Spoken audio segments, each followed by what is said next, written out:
South ఇండియాలోనే biggest sorry store మన Varahi silks మన విజయవాడ ఎంజీ రోడ్ లో డిసెంబర్ 4వ తారీఖున ఘన ప్రారంభం.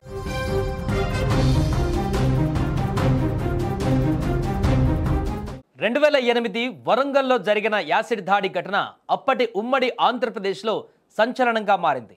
ఇద్దరు స్నేహితురాళ్ళు కళాశాలకు వెళ్లి స్కూటర్పై తిరిగి వస్తుండగా వారిపై ముగ్గురు యువకులు యాసిడ్ దాడి చేశారు. అందులో ఓ అమ్మాయి చనిపోగా మరో అమ్మాయి ప్రాణాలతో బయటపడింది.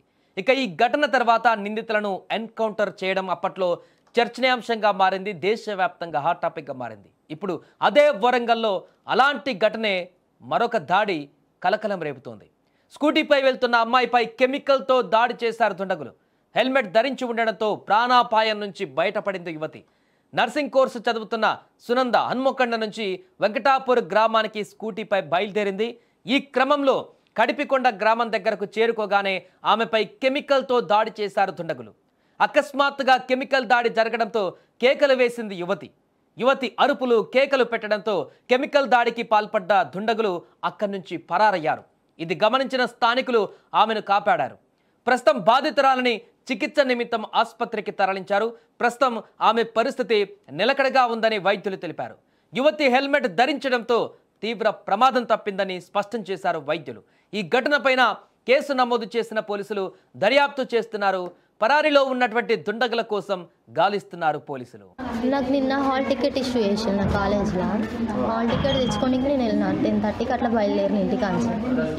బయలుదేరి కాలేజ్ దగ్గరికి వెళ్ళాక నా అసైన్మెంట్స్ ఇట్లా ఉండే అవన్నీ మేడంకి సబ్మిట్ చేసేసరికి నాకు 4:30 అట్లా అయింది. నా కాలేజ్లోనే 4:30 అట్లా అయింది. నా ఫ్రెండ్స్తో పాటు నేను నా స్కూటీ పైన మా ఫ్రెండ్ని ఎక్కించుకుని ఇంకో ఫ్రెండ్ని ఎక్కించుకొని డీమార్ట్కి వెళ్ళాం. మేము కాజీపేట డీమార్ట్ పోయినాక ఆ నుంచి ఇంకో ఫ్రెండ్ వాళ్ళ ఇంటికి లంచ్ అంటే తినడానికి పోయినాం, అన్నం తినడానికి. అక్కడికి పోయి అన్నం తిన్నాం. ఇంకా వాళ్ళని బస్సు అక్కడ రైల్వే జంక్షన్ కాడ దింపినాం, డ్రాప్ చేసి వాళ్ళని బస్సు ఎక్కి నేను కడుపుకొండ నుంచి మా వెంకటపురంకి వెళ్ళే రూట్ పోతుంటే అట్లా షార్ట్ కట్లలో పోయినా అక్కడ కడుపుకొండ బొడ్రాయికును మత్తడి మధ్యలో గ్రామ పంచాయతీ ఉంటుంది.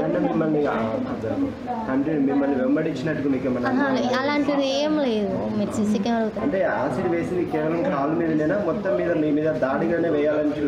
అది ఇంకా నాకు తెలియదు. అది వాళ్ళు పర్టికులర్ చేసిలో ఎట్లా వేసిలో మనకు తెలియదు కదా. లెఫ్ట్ కాల్ డ్రెస్ అంటే యాంకిల్ పైన పడింది.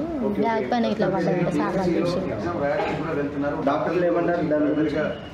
డాక్టర్లు నాకు ఇంకేం చెప్పలేదు. సార్ వాళ్ళకి ఇట్లా చెప్పిల్లు. అదే ఆ దుండగులు చేసినటువంటి దాడిలో త్రుటిలో తప్పించుకుందే యువతి. ముఖం పైన పడకపోవడంతో పూర్తి స్థాయిలో ఆ అమ్మాయి ఇప్పుడు ప్రాణాలతో ఉంది. కానీ 2008లో మాదిరిగానే యువతి పైన కెమికల్ కనుక పూర్తిగా పడితే ఎలాంటి దారుణం చోటు చేసుకునేదో ఒక్కసారి ఊహిస్తేనే మరొకసారి వరంగల్ జిల్లా ప్రజలందరూ కూడా ఉలిక్కిపడేటువంటి పరిస్థితి ఏర్పడింది. ఒక ఘటన ఒళ్ళు జలధరించేటువంటి సంఘటనగా మారింది.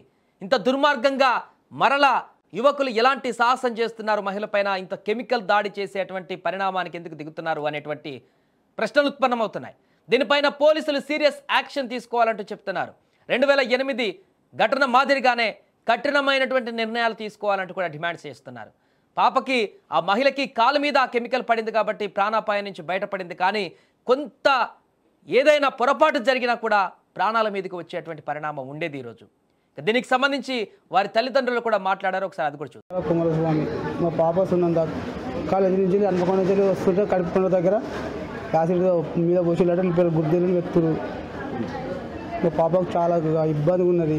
ఇంకొక కాకుండా వాళ్ళని వచ్చి శిక్ష తీసుకోవాలని కోరుతున్నాం. అంటే ఇదివరకు ఏమైనా అనుమానం లేదు, అలాంటి ఏం లేదు సార్. మాకు లేదు, ఏం లేదు సార్.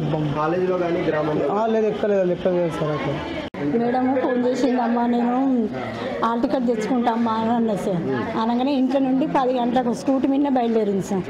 బయలుదేరిన అమ్మాయి వాళ్ళ ఫ్రెండ్ ఉంది, నా ముగ్గురు ఫ్రెండ్స్లో ఫోన్ చేసింది. పల్లవి, ఇంకిద్దరు పేర్లు మా పాప చెప్తే సార్ వాళ్ళ నలుగురు కాలేజీలో పోయినాడు సార్.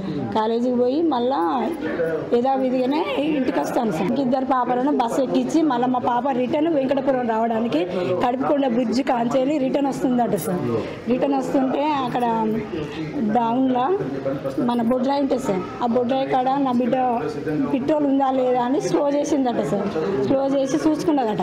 చూసుకొని ఉన్నది కదా అని ముంగడికి వెళ్ళిపోయిందట. వెళ్ళిపోయే వరకు ఒక తాడి చెట్టు ఉంది సార్. ఆడ గ్రామ పంచాయతీ తాడి చెట్టు ఉందట.